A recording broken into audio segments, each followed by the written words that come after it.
Здравствуйте, в эфире «Акцент». Сегодня у нас в гостях глава города Нюрба Иванов Александр Игнатьевич. Здравствуйте, Александр Игнатьевич. Мы знаем, что с 25 по 31 марта проходит съезд муниципальных образований. И какие вопросы и темы вы бы хотели поднять на съезде? Добрый день, Иван.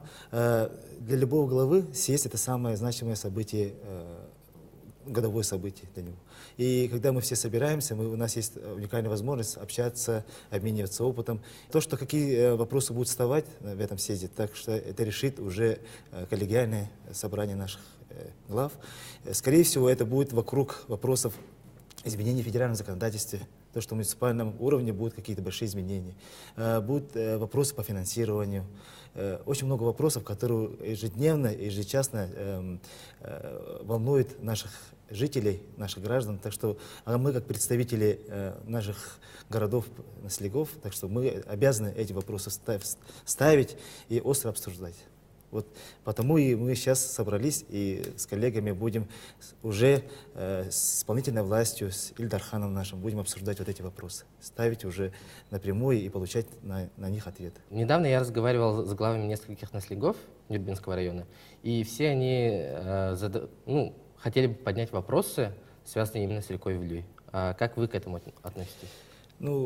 Эти не очень хорошие, печальные события прошли как раз по реке Вилюй, где находится наш город. И на остре, скажем, стояли мы. Народ очень волновался, и дело даже дошло до, скажем так, до митинга. Но мы народ собрали, успокоили, и сейчас очень хорошо, что Арсений Сергеевич приехал и успокоил народ, скажем так. И первый указ, который у него был, это экологический указ. Это нам дал большой такой, скажем так, импульс, чтобы мы начали нашим жителям уже объяснять, что вот эта проблема очень большая. И сейчас шаг за шагом мы пытаемся решить этот вопрос совместно. Но за день, за час эта проблема не решается. Она не за один день произошло. Это накапливалось десятилетиями. Так что очень хорошо, что есть понимание с Алроса, со стороны Алроса, есть понимание с республики, есть понимание с муниципалитета. И сейчас дело стоит только по исполнению тех задач, которые поставлены в республике и в нашем районе. Александр Игнатьевич, Нюрбинский район участвовал в конкурсе поддержки местных инициатив, и много проектов из Нюрбинского района стали победителями. И можете рассказать о них? Немного, а все победили. Все? Все 4 города Нюрба победили. Так что, это не наш, не первый опыт. В прошлом году мы тоже все взяли. Так что из года в год моя команда, наша команда все сплоченнее и опытнее становится. Так что нынче эта победа нам далась не так сложно. Да? Это во-первых. И какие вообще, что это представляет, эта программа? Эта программа представляет из-за того, что мы не глава выбирает, где что должны строить, где что должны ремонтировать. Предполагается, что народ должен собраться и должен выбрать, где, в каком микрорайоне что будет строиться или ремонтироваться. Идея очень хорошая, потому что мы, когда собирали народ, скажем, в Убаяне, мы вышли с одним проектом, да, давайте мы вам летний водопровод проведем. А нет, народ собрался, проголосовали, сказали, нет, мы построим стадион маленький. Все. И мое решение не самое главное. Так что в этом смысле это очень хорошее начинание. И не зря стал победителем в международном конкурсе, да, по-моему. Но здесь ряд трудностей есть. Я, в принципе, сейчас могу озвучить вам. То, что, во-первых, есть софинансирование граждан.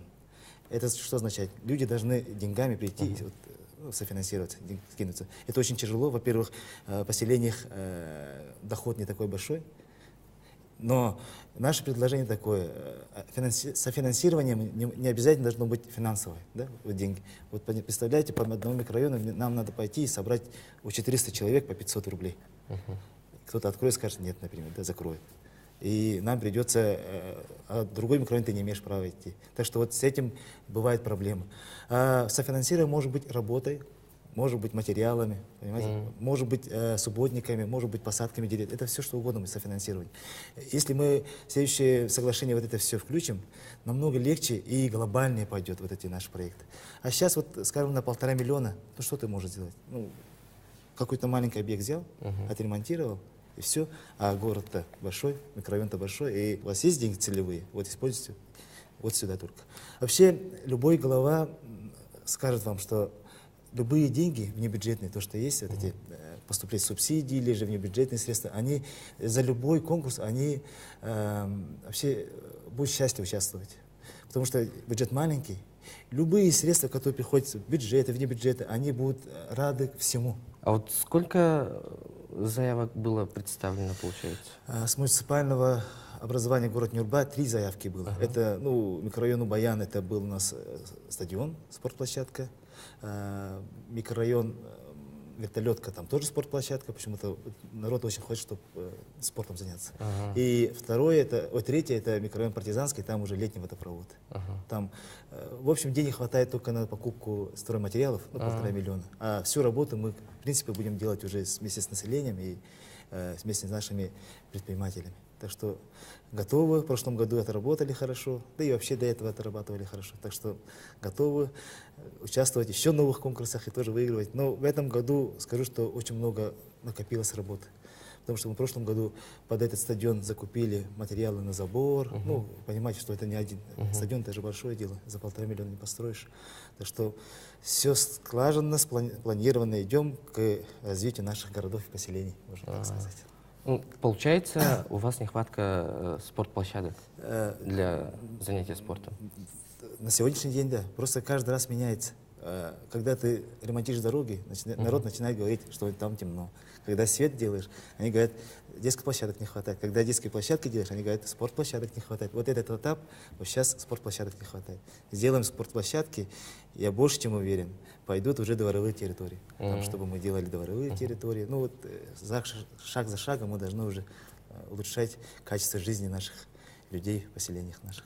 Насчет предпринимателей, они принимают какое-то участие? Очень интересно, да. Потому что они родились в этом микрорайоне, и вообще они выпускники этих школ. Так что вот 2 проекта, они связаны со школами и местом жития людей. И они очень охотно и подключаются к этому. Ну и исполнителями они сами будут. В любом случае, мы когда аукцион объявляем, сумма небольшая, и они сами как бы участвуют, скажем, там 2-3 участника, и берут, и, можно сказать, ущерб себе вот эта работа производит. Так что, да, они участвуют, в полной мере участвуют. Какие у вас планы на следующий год, как у главы города? Этот год, 2019 год, города Нюрба объявлен годом развития парка нашего. Да, мы в прошлом году участвовали в всероссийском конкурсе малых городов. К сожалению, дошли до финала, ну и чуть-чуть не хватило. А на этот раз мы подготовились, и вот, республиканский этап прошли. Вчера было совещание вневедомственное. Прошли, и сейчас уже будем участвовать на федеральном уровне. Очень надеюсь, участников очень много, и все опытные, все такие, уровень всех хороший, но есть большое желание, есть скажем так, энергии, чтобы это все произвести. Отрадно, что мы получили понимание от нашего руководства республики. И в лице Арсения Сергеевича, конечно же, но и Ирины Дмитриевны, наш главный архитектор. Она наша муза, она нас подстегивает, как должны развиваться города архитектурно, где должны быть парки, как должно быть все обустроено. Если мы раньше понимали, что детская площадка — это просто китайская, вот детскую площадку поставили и все, нет. Оказывается, это должна быть целая площадка, это хабы такие, где должны дети собираться, где должна быть обязательно по безопасности резиновое покрытие, ну это все.